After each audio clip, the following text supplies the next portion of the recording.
अगर आप दिन रात मेहनत करते हैं फिर भी दिल मुतमईन नहीं, अगर कमाई तो है मगर सुकून नहीं, और अगर रिस्क आता तो है मगर ठहरता नहीं, तो ये कहानी आप ही के लिए है। एक छोटे से शहर में एक नौजवान रहता था। उसका नाम अवीस था। अवीस मेहनती था, बामल भी, मगर उसके दिल में एक शिकायत हमेशा जिंदा रहती थी। वो कहता, या अल्लाह, मैं हलाल कमाता हूँ फिर भी रिस्क में बरकत क्यों नहीं। सुबह से शाम तक मेहनत, कभी दुकान पर कभी मजदूरी, पैसा आता मगर ऐसे गायब हो जाता जैसे मुट्ठी में रीत हो। एक दिन अवीस मगरिब की नमाज के बाद मस्जिद में बैठा था। वहां एक बुजुर्ग आलम तशरीफ लाए। चेहरे पर नूर, बातों में सुकून और आंखों में हिकमत थी।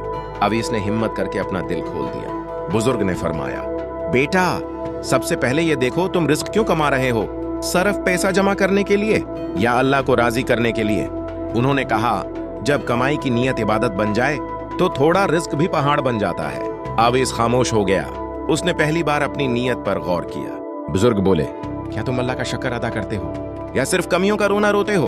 फिर उन्होंने कुरान की आयत सुनाई, अगर तुम शुक्र करोगे तो मैं तुम्हें और दूंगा। उन्होंने कहा, शुक्र सिर्फ जबान से नहीं दिल से और अमल से होता है। बुजुर्ग ने नरमी से पूछा, क्या तुम नमाज को वक्त पर अदा करते हो। अवीस की नजरें झुक गईं। बुजुर्ग ने फरमाया, जो अल्लाह के वक्त का ख्याल रखता है अल्लाह इसके रिस्क का ख्याल रखता है। बुजुर्ग ने कहा, रिस्क की कमी नहीं, बरकत की कमी हराम के एक लुक्मे से आती है। उन्होंने तनबिया की, मशकूक कमाई, झूठ, धोखा, ये सब बरकत को खा जाते हैं। बुजुर्ग ने फरमाया, क्या तुमने कभी किसी का हक दबाया, किसी को तकलीफ दी या किसी मजदूर की उजरत रोकी। फिर कहा, जो बंदों का ख्याल रखता है अल्लाह उसके रिज्क की खुद हिफाजत करता है। अवीस ने हैरत से पूछा, कम हो तो सिदका कैसे। बुजुर्ग मुस्कुराए, सिदका कम नहीं करता, सिदका रिज्क को साफ करता है। उन्होंने कहा, बंद मट्ठी से रिज्क रखता है, खुले हाथ से बरकत आती है।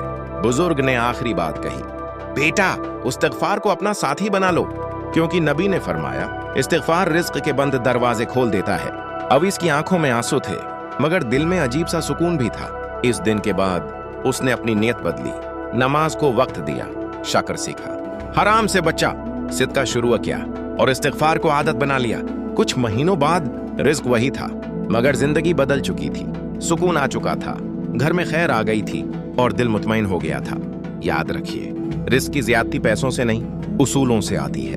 अगर आप चाहते हैं कि आपके रिस्क में बरकत हो तो अल्लाह के बताए हुए उसूलों को अपना लीजिए, क्योंकि बरकत अल्लाह की खास रहमत है। अगर आप चाहते हैं मजीद इस तरह की वीडियो बनाओ तो चैनल को लाइक और सब्सक्राइब जरूर करें।